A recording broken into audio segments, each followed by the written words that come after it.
Greetings and welcome.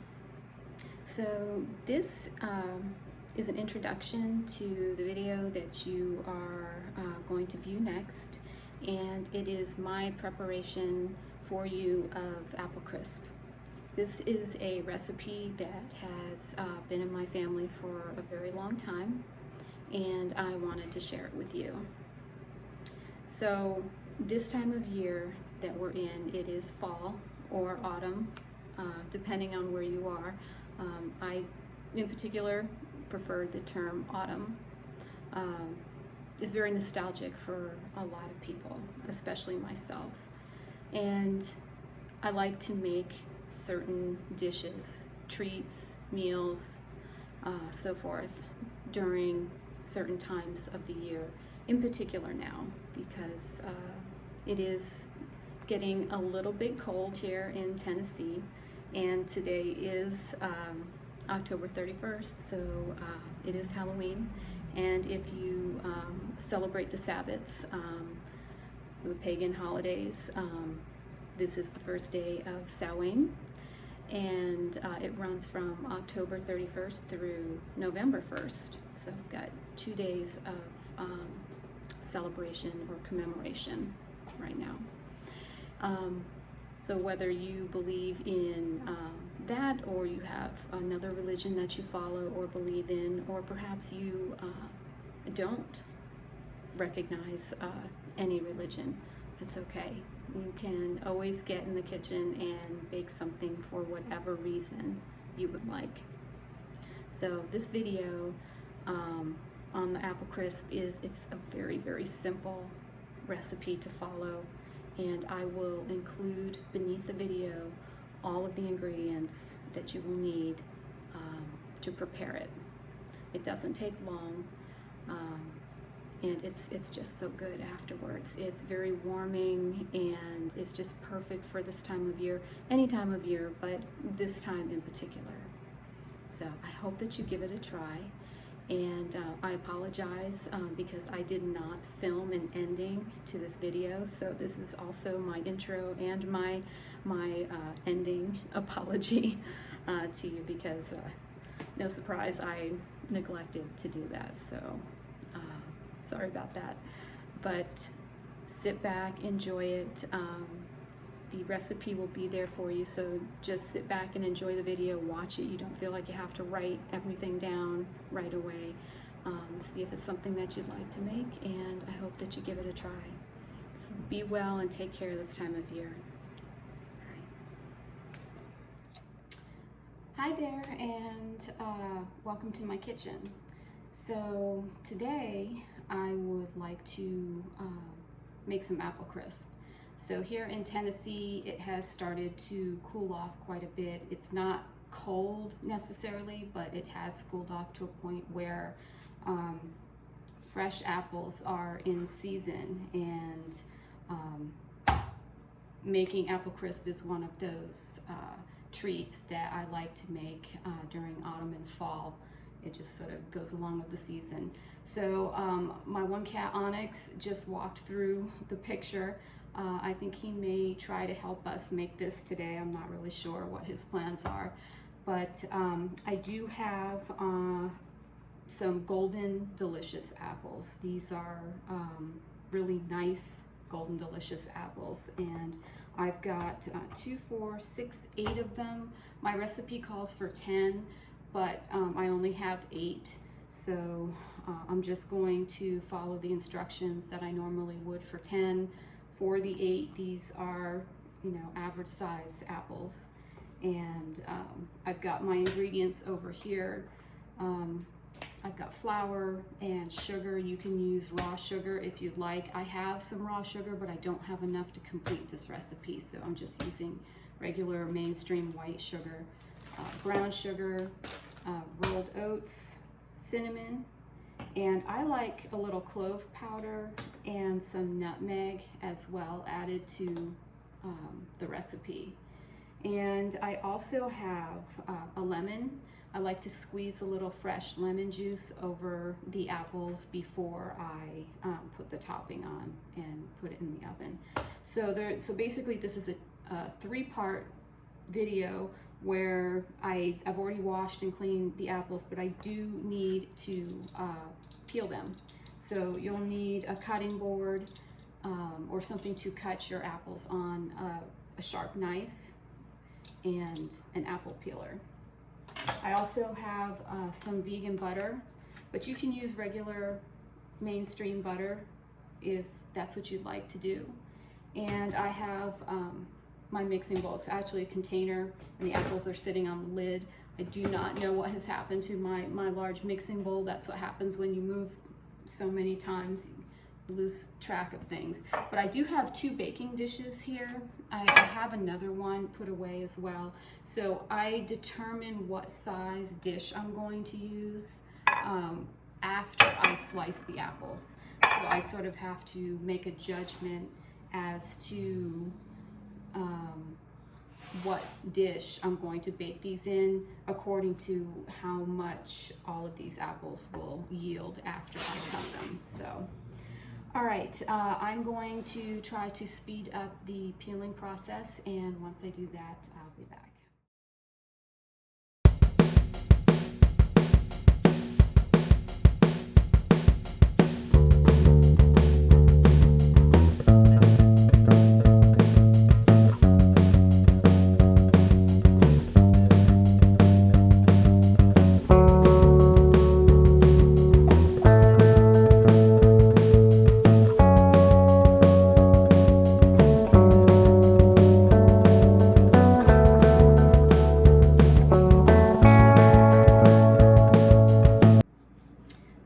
So all 8 apples have been completely peeled, and so now it is time for me to cut them into slices.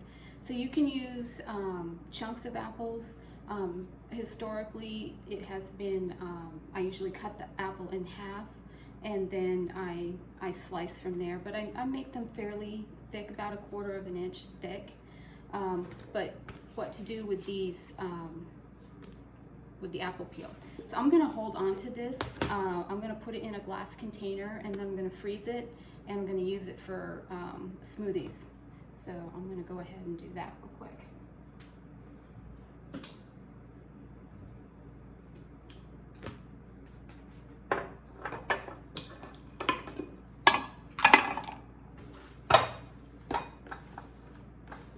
There's no sense in wasting this if we don't have to.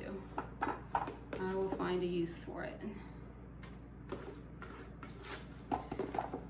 So like I said, the next step will be for me to cut these apples, and I'll do an example of how I slice one, and then I'm going to speed the video up so that you're not sitting there watching me slice 8 apples for the next 5 or 6 minutes. So, all right, here is my cutting board. Right here. And I just used this same bowl, and I toss my sliced apples into that. But here's one apple, and then let's see if I can bring this back a little bit. I just slice the apple in half, like so. And then I just make slices, like so.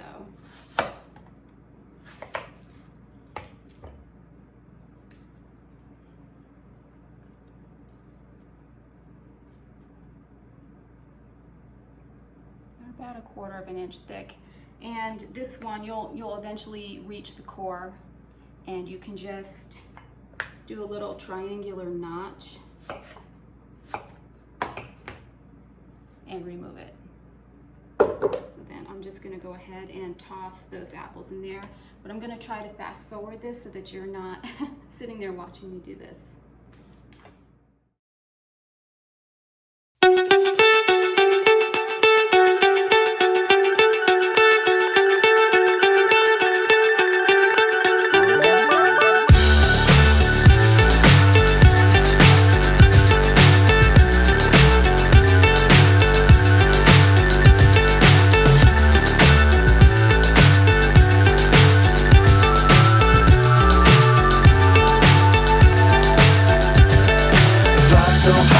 hypnotized. What's up is down, what's left. They're in my container here. And so I just wanted to show you that I have some that are thin or didn't quite get cut perfectly. And then I have some that are thicker. That's okay. There is no rule about cutting your apples in any particular fashion. You can do it however you like. It's just that the thinner the apple is, sometimes it will, after baking or in the baking process, it will kind of liquefy because it is so thin.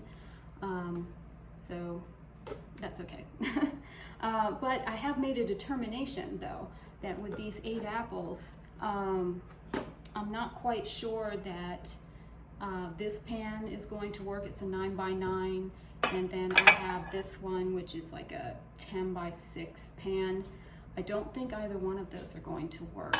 So I dug deep and I did find a 13x9 is what I think this is, and I think I'm going to use that. I could either use this and have it be a thicker or deeper layer of apple crisp, or I could use this one and the other smaller one and just have 2 pans. But I'm going to try to just do this in the one pan. So I'm going to, come on Onyx, let's go. I'm going to go ahead and put these apples in here. And the other thing too is that to remember is that they do reduce in size as they're cooking. So although this may look very full, it will settle down in the baking process. So yeah, this is a lot. That's a lot of apples. I'm actually wondering if I should just do a smaller batch. I think I may. This is too thick, so we're going to use the 2 smaller ones. So I'm going to remedy this situation real quick, and I'll be right back. All right, so I'm back, and that larger pan, I decided not to use it because it's going to be too deep, and that could cause a problem with baking thoroughly. So I went back to my 2 smaller pans. So this is a lot of apples. So I've got the 9x9, and then I've got this, it's like a 6" by 10" pan.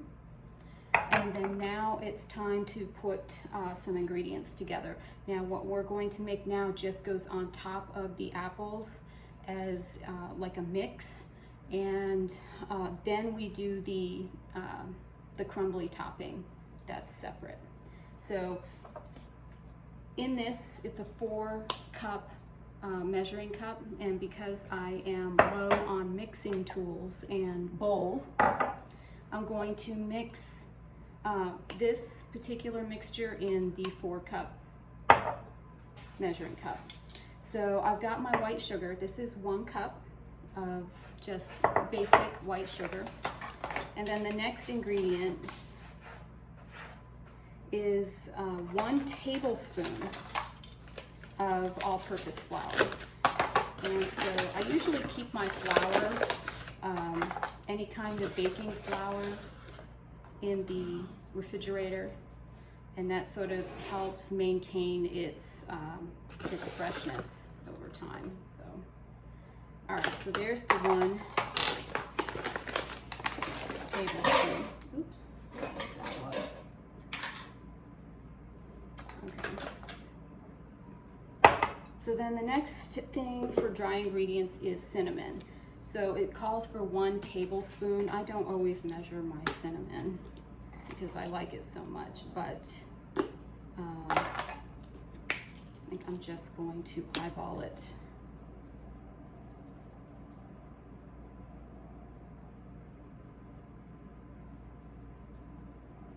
Okay, that should be enough. And then I also have clove powder. You don't want to add too much clove powder, just a little bit goes a long way, so I'm just going to add a little bit of that. And then I have some nutmeg as well.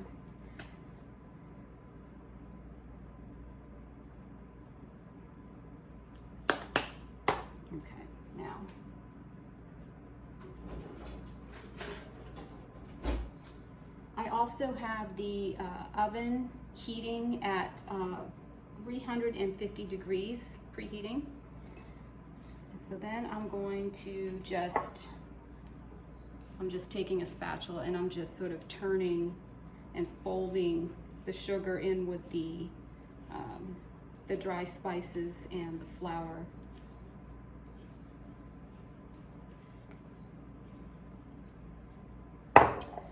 Another thing that I like to do, and this recipe didn't call for this originally, but I like to add some fresh lemon juice to this. And I like to squeeze it over the apples. So that's what I'm going to do right now. So if I lifted this up, I've got half a lemon.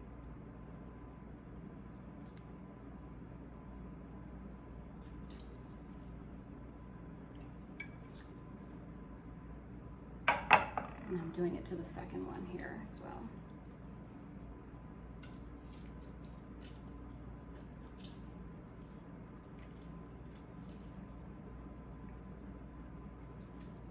And these are Meyer lemons that I'm using. These came from the store. They're Sunkist Meyer lemons, which of course you don't have to use a Meyer lemon, but any fresh lemon will do.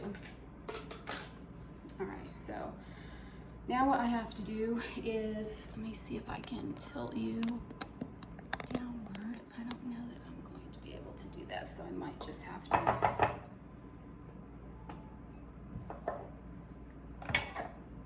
hold this up so you can see what I'm doing. So I've got the mixture here, and I have a cat in the way. You should not be here, go on. And so then I just back and forth motion.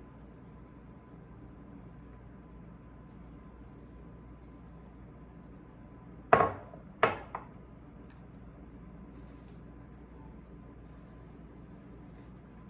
give it a little shake to distribute that. And then we have our square pan. I'll do the same thing with this.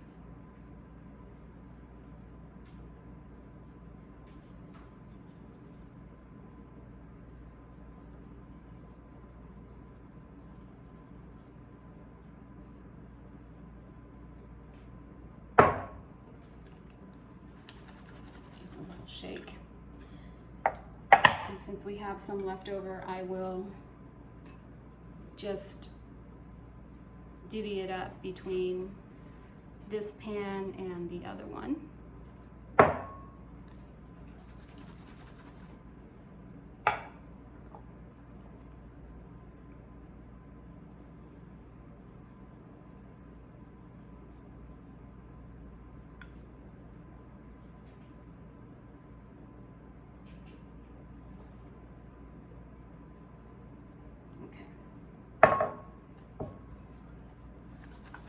Another final shake and a final shake, and this will help settle the mixture and distribute it. In the past, I have taken the big bowl, mixed all of that together, and tossed all the apples in that first, and then put them in the pan. You can do that too, if that makes more sense to you. But so I'm gonna take a break for a second and clean this up a little bit, and then I'll be back and we're gonna make the delicious crumbly topping for the apple crisp. All right, so now we are ready to make the topping, which is kind of what makes apple crisp. So because I don't have my mixing bowl, I'm going to use the 4-cup measuring cup to act as our measuring bowl. Okay, so I have all my dry ingredients pre-measured just to save time with the video. So it's actually a pretty easy recipe to memorize. It's 1 cup of flour,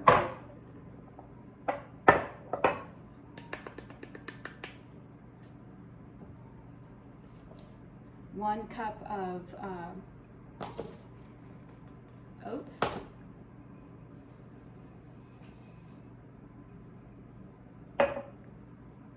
1 cup of firmly packed brown sugar,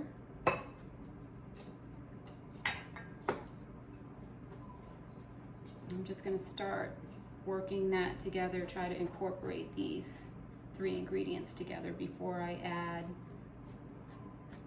the next ingredients, which are baking powder. So I need a 1/4 of a teaspoon of that. Yes, a 1/4 of a teaspoon of baking powder and a 1/4 of a teaspoon of baking soda as well. Come on now.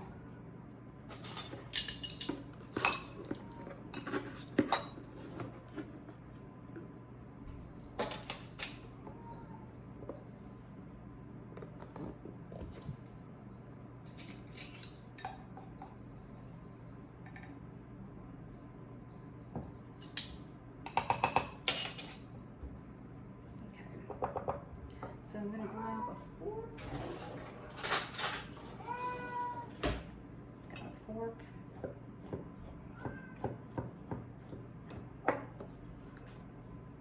And basically, you just want to use the fork to gently mix all of these ingredients together. And you'll have a pretty good idea of when they're mixed together. The nice thing about having this as a clear container for us for mixing is that I can visually see where the ingredients are and if they're being mixed together properly or not. So now, here's the best part. Here's the part that brings all of this together, and that is the butter. Now, like I said, I'm using a vegan butter because I do try to follow a vegan diet. So you can use regular butter, but it would be 1 stick of regular mainstream butter. Now I have 1 stick of vegan butter. And so I'm going to add that now. And it's softened as I let this sit out at room temperature.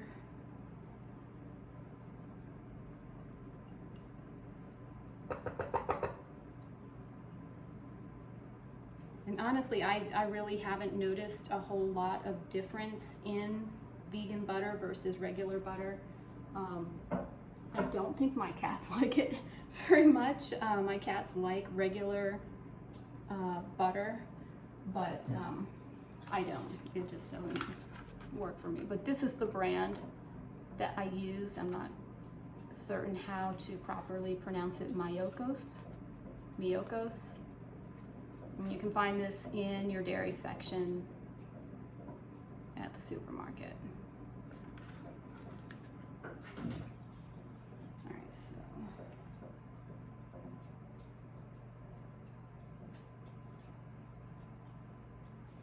oh, I've got a winner over here. He seems to like it. The cat is licking the container that the butter was in.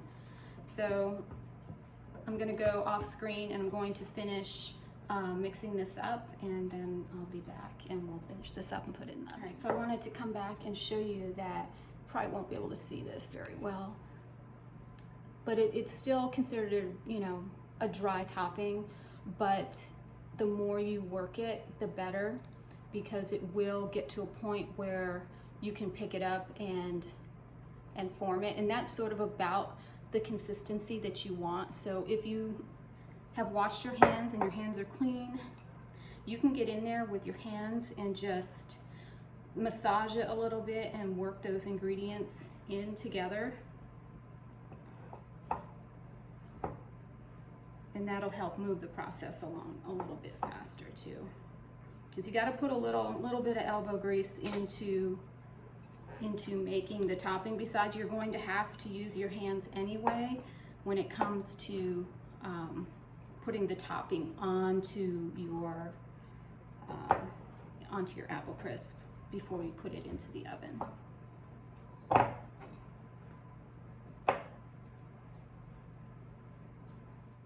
All right, so we're back, and I've got the topping all mixed as I used my hands to help incorporate all of the ingredients together.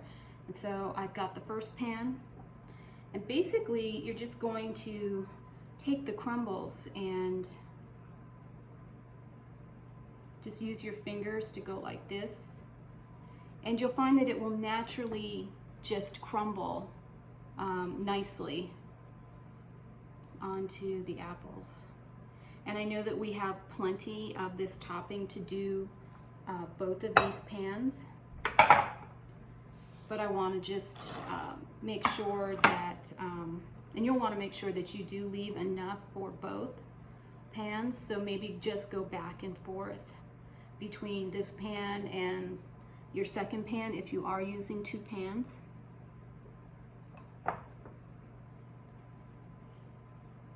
But I think that you'll find, if you decide to make this, that using your hands to mix the topping is going to be very beneficial to you.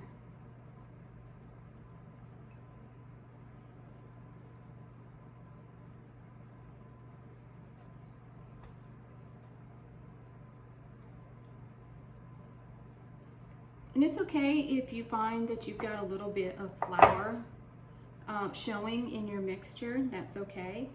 I mean, if you still have some mixture left, you can always mix it more with your hands. If it seems to be very dry, you could add just maybe a pat of butter more to it that's either melted or at room temperature. But that's only if you feel like your mixture is a little on the dry side, but this one seems to be pretty good.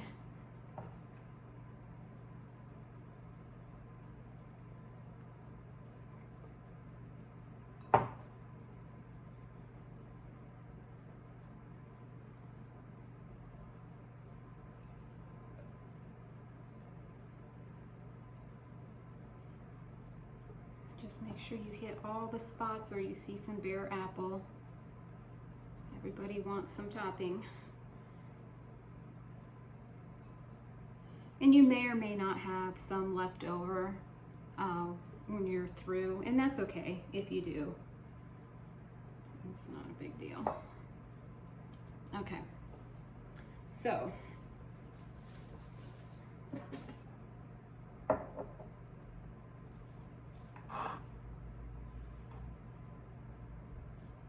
there's pan number 1.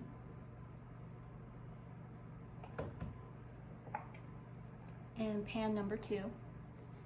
And I'm going to place these in the oven for 45 minutes or so. My oven seems to run a little bit on the hot side, even if I have the temperature set exactly. So for me, I'm going to set it for 40 minutes, and then I'll come back and take a look. But I'll see you in 40 to 45 minutes, and we'll check on it. All right, we're going to check on this. We are at about the 7-minute mark. Got about 7 minutes left.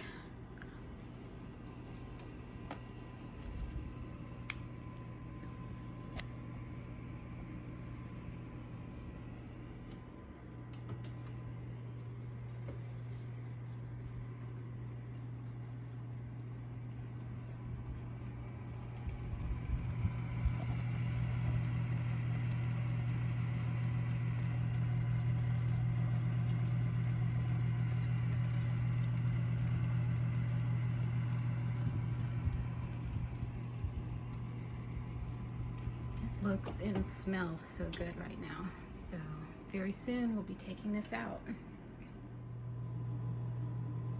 All right, we have reached time. So I'm gonna go ahead and remove both of the pans of apple crisp from the oven.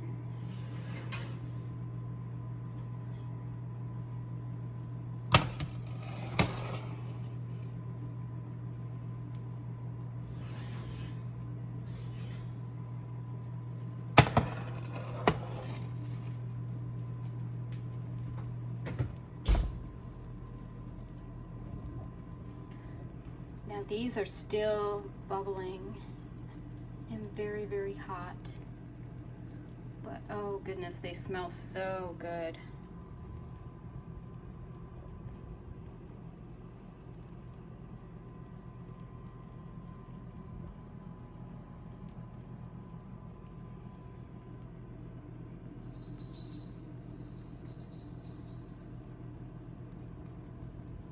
Now, I usually allow my apple crisp to cool for a short bit before cutting into it, just so that the liquid has a chance to settle down a little bit, because it is still bubbling. It's very, very hot, and just kind of let it sit. Just let it sit for a little bit. It can still be warm. It's delicious warmed up. You can eat it chilled out of the refrigerator as well. So what we'll do is I'm going to leave these here for a while until they cool.